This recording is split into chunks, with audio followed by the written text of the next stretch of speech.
Hi friends, പുതിയൊരു വീഡിയോയിലേക്ക് സ്വാഗതം. അങ്ങനെ ഐശ്വര്യ അറസ്റ്റ് ചെയ്തെങ്കിലും ആ കേസിലെ ഐശ്വര്യക്ക് ജാമ്യം കിട്ടിയിരിക്കുകയാണ്. വക്കീല് പറയും ഇനി ഇതുപോലെ ജാമ്യം കിട്ടിയെന്ന് വരില്ല. ഐശ്വര്യ പറയും ശരിക്കും ഞാൻ സത്യ പറഞ്ഞത് വക്കീലെ, ശ്യാമ എനിക്ക് സ്വത്ത് എഴുതി തന്നു. മമ്മിയും പറയും അതെ വക്കീലെ, ഞാനും ഒപ്പം ഉണ്ടായിരുന്നു. പിന്നെ ഇപ്പൊ എന്താ പറ്റിയെന്ന് അറിയില്ല. വക്കീല് കേട്ടിട്ട് പറയും ഒരുപക്ഷെ ഐശ്വര്യയും മമ്മിയും മനഃപൂർവ്വം കള്ളം പറയുന്നു, അല്ലെങ്കിൽ ശ്യാമ ബുദ്ധിപൂർവ്വം ഐശ്വര്യയെ പറ്റിച്ചു. സുരഭി പറയും ശരിയാ മോളെ, ശ്യാമ നിന്നെ ബുദ്ധിപൂർവ്വം പറ്റിച്ചതാ. ഐശ്വര്യയ്ക്കും അപ്പോ ആ രജിസ്റ്റർ ഓഫീസ് അത് ഫേക്ക് ആയിരുന്നു അല്ലേ?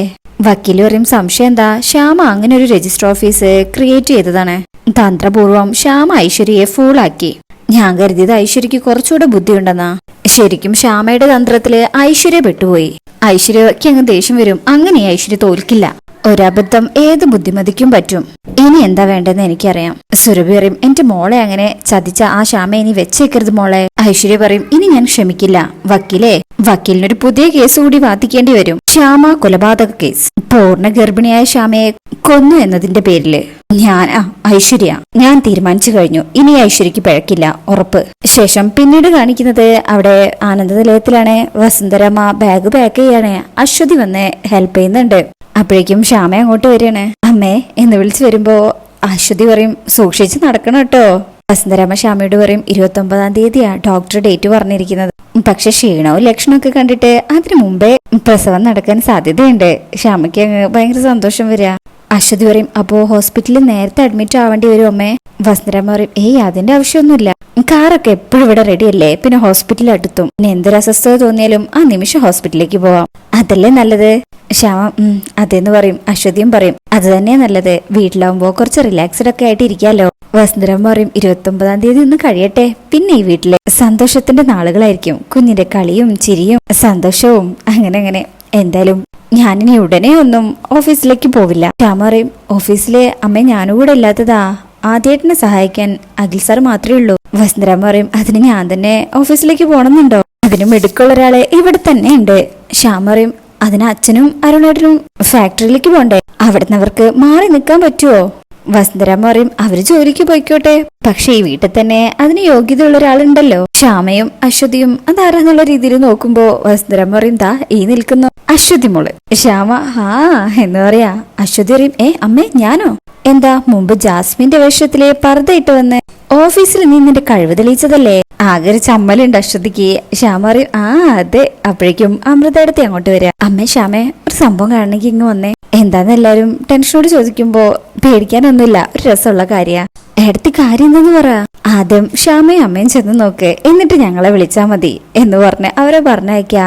അശ്വതി അമൃതയോട് എന്താന്ന് ചോദിക്കുന്നുണ്ടെങ്കിലും അമൃത കാര്യം പറയുന്നില്ല. അവര് പോട്ടെ എന്ന് പറഞ്ഞു നിൽക്ക. അങ്ങനെ അവര് പോയി കഴിഞ്ഞാ ഇവരും പിന്നാലെ ചെല്ലണേ. അങ്ങനെ അവര് പോയി നോക്കുമ്പോണ്ടാവും അവിടെ ശ്രീകുട്ടി ഒരു ബേബി ഡോൾ എടുത്തിട്ട് അതിന് ശ്യാമയുടെ കുഞ്ഞായിട്ട് കരുതുക. മോള് കുളിച്ചതല്ലേ, ശ്രീകുട്ടി ചേച്ചി മോൾ ഒരുക്കി തരാം എന്ന് പറഞ്ഞ് അവിടെ കൊണ്ടുവന്ന് സോഫയിൽ ഇരിക്കണേ. എന്നിട്ട് കുഞ്ഞിനോട് ഓരോ കാര്യങ്ങൾ പറയാ. ഈ ഒരു കാര്യം കണ്ടായിരിക്കും വസുന്ധരാമയും ശ്യാമയും വരിക. അവർക്ക് ഭയങ്കര സന്തോഷവും. അവരിങ്ങനെ അത് നോക്കി നിൽക്കണേ. ശ്യാമ ഈ സമയം അകത്തേക്ക് കൈ കാണിച്ച് അശ്വതിനെയും അമൃതനെയും വിളിക്കുന്നുണ്ട്. അങ്ങനെ അവരും വരികയാണേ. എല്ലാരും വന്ന് നോക്കുമ്പോ ഉണ്ടാവും ശ്രീകുട്ടി ഈ ബൊമ്മയ്ക്ക് കണ്ണെഴുതി കൊടുക്കുന്നേ, തൊട്ട് കൊടുക്കുക, അങ്ങനെ ഒരുക്കൊക്കെ ചെയ്യണേ. അപ്പോഴേക്കും ആദിയും അരുണും വരും. അവരും ഈ കാഴ്ച കണ്ടിങ്ങനെ നിക്ക. അങ്ങനെ കണ്ണൊക്കെ എഴുതി പൊട്ടൊക്കെ തൊട്ടെടുത്തിട്ട് പറയും ഇനി ഉറങ്ങാട്ടോ, ഉറങ്ങിക്കോട്ടോ, ശ്യാമേച്ചി ഇപ്പൊ വരും, അതുവരെ എന്റെ മോൾ ഉറങ്ങിക്കോട്ടോ. അയ്യോ മറന്നു, താരാട്ട് പാടിയാലല്ലേ മോൾ ഉറങ്ങൂ. പക്ഷേ ശ്രീകുട്ടി ചേച്ചിക്ക് പാട്ട് പാടാൻ അറിയില്ലല്ലോ, വരയ്ക്കാൻ മാത്രമേ അറിയൂ. അമ്മ വന്നിട്ട് പാട്ട് പാടിത്തരുവേ എന്നൊക്കെ പറഞ്ഞേ ഇങ്ങനെ കുഞ്ഞിനെ താലോലം പാടി ചെറുതായിട്ട് വെള്ളൊക്കെ ഇട്ടോ ആട്ടി ഉറക്കുക. ഇതൊക്കെ കണ്ട എല്ലാരും സന്തോഷത്തിൽ ഇങ്ങനെ നോക്കി നിൽക്ക. അങ്ങനെ പാട്ട് പാടാൻ അറിയില്ലെന്നൊക്കെ പറയുന്ന നിൽക്കുമ്പോ ശ്യാം അവിടുന്ന് താരാട്ട് പാട്ട് പാടി തുടങ്ങണേ. താലോലം കിളി പൈതല എന്നുള്ള ഒരു പാട്ട്. ഈ പാട്ട് കേട്ട് ശ്രീകുട്ടി നോക്കും. അങ്ങനെ ശ്യാമ പാട്ട് പാടിക്കൊണ്ട് സോഫയിലെ അടുത്ത് വന്നിരിക്ക. എന്നിട്ട് മോളെ പോലെ തന്നെ ശ്യാമയും കാണുന്നത് ആ ബൊമ്മേനെ കയ്യിലേക്ക് വാങ്ങിച്ച് വീണ്ടും കണ്ണൊക്കെ എഴുതി കൊടുത്ത് ഒരു പൊട്ടൊക്കെ തൊട്ട് താരാട്ട് പാട്ടൊക്കെ പാടി ഇങ്ങനെ ഇരിക്കുകയാണ് അവരോട്. ഇത് കണ്ട് എല്ലാവരും ഭയങ്കര സന്തോഷത്തിൽ ഇങ്ങനെ നോക്കി നിൽക്കുക. അങ്ങനെയൊക്കെയാണ് ഇപ്പൊ അവിടെ നടക്കുന്നത്. അതിനുശേഷം പിന്നീട് കാണിക്കുന്നത് രാത്രിയിലാണ്. രാത്രി അവിടെ ഐശ്വര്യ വന്നിരിക്കുകയാണേ ആനന്ദ നിലയത്തിലേക്ക്. തിരിച്ചറിയാതിരിക്കാൻ വേണ്ടിയിട്ട് ഒരു ഷോള് കൊണ്ട് തല മറയ്ക്കുന്നുണ്ട്. എല്ലാരും ഉറങ്ങിയൊന്ന് അകത്തേക്ക് നോക്കുന്നുണ്ട് ജനൽ വഴി. എന്നാ അമൃത അവിടെ ക്ലീനിങ്ങിലാണ്. അത് കാണുന്ന ഐശ്വര്യ ഒരു ബുദ്ധി പ്രയോഗിക്കുക. അതായത് മുൻവശത്തെ വാതിലിന്റെ അവിടെ പോയി നിന്നിട്ട് കോളിംഗ് ബെല്ല് അടിക്കണേ, എന്നിട്ട് അയ്യോ രക്ഷിക്കണേ, ആരെങ്കിലും വരണേ എന്നൊക്കെ ഇങ്ങനെ പറയാ. ഈ ശബ്ദം കേൾക്കുന്ന അമൃത ഇങ്ങനെ ആരാണത് എന്ന് വിചാരിച്ചതിന് ശേഷം ഒരു സ്ത്രീ ശബ്ദമല്ലേ കേട്ടത്. പുറത്തേക്ക് പോയി നോക്കണേ, വാതിൽ തുറന്ന് പുറത്തു നോക്കുമ്പോ ആരുമില്ല. അങ്ങനെ പുറത്തേക്ക് മുറ്റത്തേക്ക് ഇറങ്ങിയിട്ടൊക്കെ നോക്കും, ഗേറ്റിന്റെ അവിടെയൊക്കെ നോക്ക. എന്നാ ആരെയും കാണുന്നില്ല. ഐശ്വര്യ മാറി നിന്നിട്ടുണ്ട്. അമൃത പോയ തക്കം ഐശ്വര്യ വേഗം അകത്തേക്ക് കയറണേ. ഇത് അമൃത കണ്ടിട്ടില്ല. അമൃത വിചാരിക്കും ഇനിയിപ്പോ എനിക്ക് തോന്നിയതാണോ, ഇവിടെ ഒന്നും കാണുന്നില്ലല്ലോ എന്ന് വിചാരിച്ചിട്ട് അകത്തേക്ക് തന്നെ കയറണേ. അപ്പോഴേക്കും ഐശ്വര്യ അകത്ത് കയറി വിളിച്ചിട്ടുണ്ട്. തൊട്ട ബാക്കിൽ തന്നെ ഉണ്ട് എന്ന് അമൃത കാണുന്നില്ല. പിന്നെ ചുറ്റും നോക്കിയിട്ട് അമൃത അവിടുന്ന് അമൃതയുടെ പണിക്ക് പോവാണേ. ഈ സമയം ഐശ്വര്യ പതിയെ വേഗം മുകളിലേക്ക് കയറി പോവാണേ ശ്യാമയുടെ അടുത്തേക്ക്. ഇതേ സമയം ശ്യാമ റൂമിലവിടെ കണ്ണാടിയുടെ മുന്നില് വയറൊക്കെ വന്നണല്ലോ, അതൊക്കെ നോക്കി നിൽക്കുക. അങ്ങനെ നല്ല സന്തോഷത്തിൽ നിൽക്കുമ്പോഴായിരിക്കും ഐശ്വര്യ മുകളിലേക്ക് കയറി വരുന്നത്. എന്നിട്ട് ശ്യാമയുടെ റൂമിന്റെ അവിടെ ചെന്ന് കഥകിന് ഇങ്ങനെ തട്ടുകയാണേ. ശ്യാമ വിചാരിക്കും ആരാ കഥകിന് മുട്ടുന്നേ, അഖിൽ സാറല്ല, സാർ അങ്ങനെ ചെയ്യില്ലല്ലോ, പിന്നെ ഇതാരാ. ഇതേ സമയം ഐശ്വര്യ ഇങ്ങനെ കാൽ ശബ്ദം കേൾക്കുന്നുണ്ടോന്നൊക്കെ ശ്രദ്ധിക്കുന്നുണ്ട്. വീണ്ടും തട്ടിയിട്ട് അവിടെ നിന്ന് ഓടിപ്പോവാ. ഇതേ സമയം ശ്യാമ വാതിലോർന്ന് നോക്കുമ്പോ പുറത്ത് ആരും കാണുന്നില്ല. റൂമിന് പുറത്തെ ആരാ അത് എന്ന് വെച്ച് ശ്യാമ തെരഞ്ഞ് അങ്ങനെ നടക്കുക. ഇപ്പോഴേക്കും ഐശ്വര്യ താഴേക്ക് ഇറങ്ങി വരും. എന്നിട്ട് ആ നിലയിലും ഇങ്ങനെ നോക്കണേ, എന്നാ അവിടെയും ആരും കാണുന്നില്ല. എന്നിട്ട് വീണ്ടും സ്റ്റെയറിന്റെ താഴേക്ക് നോക്കുന്നുണ്ട്, അവിടെ ആരെങ്കിലും ഉണ്ടോന്ന് അറിയാൻ വേണ്ടിയിട്ട്. ഈ സമയം ഐശ്വര്യ ശ്യാമ താഴേക്ക് ഇറങ്ങി പോവാതിരിക്കാൻ വേണ്ടിയിട്ട് ഇനിയിപ്പോ എന്താ ചെയ്യാ എന്ന് ആലോചിച്ചതിനു ശേഷം അവിടെ ഉണ്ടായിരുന്ന ഒരു താക്കോൽ കൂട്ടെടുത്ത് ശ്യാമയുടെ നേർക്കെറിയാ. ശ്യാമ ശബ്ദം കേട്ട് തിരിഞ്ഞു നോക്കുമ്പോഴേക്കും ഐശ്വര്യ മാറി നിൽക്കുക. ശ്യാമ അതെടുത്തിട്ട് ചാവി ഇതേ വീട്ടിലത്തെ ആണല്ലോ, അതറിയണല്ലോ എന്ന് പറഞ്ഞ് സ്റ്റെയറിന്റെ അവിടെ നിന്ന് ഇങ്ങനെ താഴേക്ക് നോക്കുക. ഈ സമയം ഐശ്വര്യ ഓടി വന്നേ ശ്യാമയെ ഒരൊറ്റ ഒന്നു കൊടുക്കണേ. ശ്യാമ അപ്പൊ തന്നെ താഴേക്ക് വീഴ. ഐശ്വര്യ ഇത് കണ്ട് നോക്കി ചിരിക്കുക. ശ്യാമ അമ്മേ എന്ന് വിളിച്ചുകൊണ്ട് ഉരുണ്ട് താഴേക്ക് വീഴണേ. എന്നാ ശ്യാമയുടെ ശബ്ദം ആരും കേൾക്കുന്നില്ല. ശ്യാമ താഴേക്ക് വീണിട്ടും ഭയങ്കര വേദനയുണ്ട്. ഐശ്വര്യ ഇതൊക്കെ ഇങ്ങനെ നോക്കി നിൽക്കണേ. അവിടെ കിടന്നുകൊണ്ട് ശ്യാമ ഉച്ചത്തിൽ അമ്മയെന്ന് വിളിച്ച് കരയാം. പതിയെ ശ്യാമയുടെ ബോധം പോവാണേ. ബോധം പോകുമ്പോഴേക്കും വാതിൽ ഓർന്ന് അമൃത ഓടി വരാ. അതേട്ടാ ശ്യാമ എന്ന് വിളിച്ച് ശ്യാമയുടെ അടുത്തേക്ക് ഓടിച്ചെല്ലണേ. ആദ്യം രണ്ടുപേരും ഓടിച്ചെന്ന് ശ്യാമയെടുത്ത് മടിയിൽ വെക്കും. എന്നിട്ട് എന്തു പറ്റി അഖിൽ അമ്മേ എന്നൊക്കെ ആദ്യം ഇങ്ങനെ വിളിക്കുന്നുണ്ട്. അവരൊക്കെ എവിടെ എനിക്കറിയില്ല, കണ്ണു തുറക്കു ശ്യാമേ എന്ന് പറഞ്ഞ് ശ്യാമേനെ എങ്ങനെ വിളിച്ചെഴുന്നേൽപ്പിക്കാൻ ശ്രമിക്കുക. എന്നാ ശ്യാമ എഴുന്നേൽക്കുന്നില്ല. ഇതൊക്കെ കണ്ട് ഐശ്വര്യ അവിടെ തന്നെ ഉണ്ട്. ഐശ്വര്യക്ക് നല്ല സന്തോഷാവാണ്. ശ്യാമ ഇനി കണ്ണു തുറക്കില്ല. അതോടുകൂടി വയറ്റുള്ള ആ കുഞ്ഞു സോഹ ഈ ഐശ്വര്യയുടെ കളി എന്ന് പറഞ്ഞ് നിൽക്കാണ് ഐശ്വര്യയുടെ. അപ്പോഴേക്കും അഖിലും അരുണും എല്ലാരും ഓടി വരാ. അഖിലും അരുണും കൂടെ ശ്യാമയെടുത്ത് പുറത്തേക്ക് ഓടുകയാണേ. അതിവേഗം കാറെടുക്കും.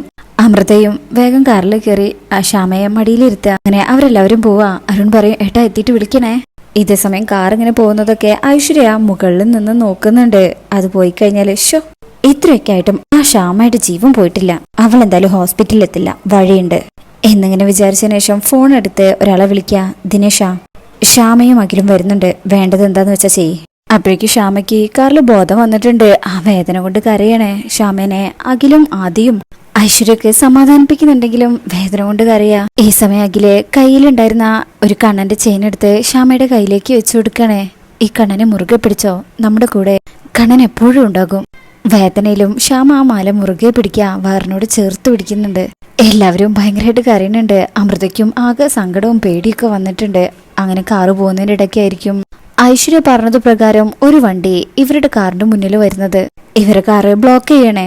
ആദ്യം മാറ് എന്ന് പറയുന്നുണ്ടെങ്കിലും വണ്ടി എടുത്ത് മാറ്റാതെ ഗുണ്ടകൾ പുറത്തേക്ക് ഇറങ്ങുമ്പോ അഖിലും ആദ്യം കൂടെ പുറത്തേക്ക് ഇറങ്ങാം. അവര് ചോദിക്കാൻ നിൽക്കുമ്പോഴേക്കും അവരെ അടിക്കാൻ തുടങ്ങാണ്. കാറിലിരിക്കുന്ന ശ്യാമയും അമൃതയും ഒന്നുകൂടെ പേടിക്കണേ. ശ്യാമയ്ക്കാണെങ്കിൽ ഓൾറെഡി വേദന ഉണ്ടല്ലോ. അപ്പോഴേക്കും ഒരാള് കാറിന്ന് ഇറങ്ങി വന്ന് അമൃതയെ പിടിച്ച് പുറത്തേക്ക് ഇടുക. മറ്റൊരാൾ വന്നിട്ട് ആദ്യയെ തലക്കടിച്ച് വീഴ്ത്തണേ അഖിലിനെയും. അപ്പോഴേക്കും അമൃതേനെ തള്ളി മാറ്റി അയാളെ കാർ എടുത്തു പോവാ. അഖി ശ്യാമയെ കൊണ്ടുപോകുന്ന അഖി എന്ന് അമൃത ഉച്ചത്തിൽ വിളിച്ചു പറയാ. ശ്യാമയെ എന്ന് വിളിച്ചുകൊണ്ട് അഖി കാറിന് പിന്നാലെ ഓടുക. പിന്നീട് അല്പസമയം കഴിഞ്ഞാല് ഐശ്വര്യ കാറിൽ വരികയാണേ. ഗുണ്ടകളോട് വയ്ക്കും എല്ലാം റെഡിയല്ലേ? റെഡിയാണ് മാഡം. ഐശ്വര്യ പറയും എങ്കിൽ കാറിക്കോ എന്ന് പറഞ്ഞ് അവരെയും കൂട്ടി കാറിൽ പോവാ. ഇതേ സമയം മറ്റേ കാറിലെ ശ്യാമയെ കൊണ്ടുപോവാണല്ലോ. ശ്യാമയ്ക്ക് ഒന്നും ചെയ്യാൻ വയ്യ. ശ്യാമയുടെ കരച്ചിൽ കേൾക്കുമ്പോ മിണ്ടാതിരിക്കടി എന്നൊക്കെ അയാൾ പറയുന്നുണ്ട്. അപ്പോഴേക്കും ഈ കാറിന്റെ അകത്ത് അഖിൽ ഓടി കയറിയിട്ടുണ്ട്. അഖിൽ ഇയാളുടെ കഴുത്തിന് കയറി പിടിക്കുക. ശ്യാമയെ പിടിച്ചിരുന്നോ? ശ്യാമ മാക്സിമം ട്രൈ ചെയ്യുന്നുണ്ട്. എന്നാൽ ശ്യാമയ്ക്ക് ഒന്നിനും ആവുന്നില്ല. അപ്പോഴേക്കും അഖിൽ ഇയാളുടെ കഴുത്തിനിങ്ങനെ പിടിക്കുമ്പോൾ ഇയാൾക്ക് വണ്ടി ഓടിക്കാൻ പറ്റുന്നില്ല. ഒരുവിധം ബ്രേക്ക് ചവിട്ടി വണ്ടി അവിടെ സൈഡാക്കുക. ഈ സമയം അയാളെ ആ കീ അവിടെ നിന്ന് എടുക്കുന്നുണ്ട്. അഖിൽ ശ്രദ്ധിച്ചിട്ടില്ല. വണ്ടി നിർത്തിയതും അഖിൽ കാറിന്ന് പുറത്തിറങ്ങി അയാളെ പിടിച്ച് പുറത്തേക്കിട്ട് നന്നായിട്ട് തല്ലാണ്. ഇടിച്ചിടിച്ച് ഒരുവിധം ആക്കുന്നുണ്ട്. എന്നിട്ട് അഖിൽ കാറിൽ കയറി കാർ സ്റ്റാർട്ട് ചെയ്യാൻ നോക്കുമ്പോഴായിരിക്കും കീ ഇല്ലാത്തത് കാണുന്നത്. പുറത്തിറങ്ങി നോക്കുമ്പോൾ അയാളെ കാണുന്നില്ല. ശ്യാമ പറയും, അഖിൽ സർ വേഗം പോവാ എന്ന് പറഞ്ഞിങ്ങനെ കരയാ. അപ്പോഴേക്കും അഖില് ബാക്കിൽ ഡോർ തുറന്ന് ശ്യാമയെ പുറത്തേക്ക് ഇറക്കാണ്. പേടിക്കണ്ട, ഒന്നുമില്ല. ശ്യാമ കരഞ്ഞോട് പറയും, എനിക്ക് പറ്റുന്നില്ല, വാ നമുക്ക് അങ്ങോട്ട് പോവാം, അവിടെ ബൈപ്പാസാ, കുറച്ച് അങ്ങോട്ട് ചെന്നാൽ വണ്ടി കിട്ടും. ശ്യാമയ്ക്കാണെങ്കിൽ ഒട്ടും ഒരടി പോലും നടക്കാൻ വയ്യ. എങ്കിലും പതിയെ നടക്കാൻ ശ്രമിക്കുന്നുണ്ട്. അഖില് വണ്ടികൾക്ക് കൈ കാണിക്കുന്നുണ്ടെങ്കിലും ഒരു വണ്ടിയും നിർത്തുന്നില്ല. കൂടാതെ നല്ല മഴയ്ക്കുള്ള ചാൻസ് ഉണ്ട്, നല്ല ഇടിയും മിന്നലും. വാ ശ്യാമേ, വേഗം നമുക്ക് പോവാം, മഴ പെയ്യുമ്പോഴേക്കും എന്ന് പറഞ്ഞ ശ്യാമയെ പിടിച്ചോണ്ട് അഖിലിങ്ങനെ നടന്നു പോകുന്നതൊക്കെയാ ഈ എപ്പിസോഡിലുള്ളത്. പിന്നീട് കാണിക്കുന്നത് പ്രൊമോയാണ്. ഈ പ്രൊമോയില് ഇവരിങ്ങനെ നടന്നു പോകുമ്പോൾ ശക്തമായ മഴ പെയ്യാണ്, ഇടിയും മിന്നലും ഉണ്ട്, വാഹനങ്ങൾ നിർത്തുന്നുമില്ല.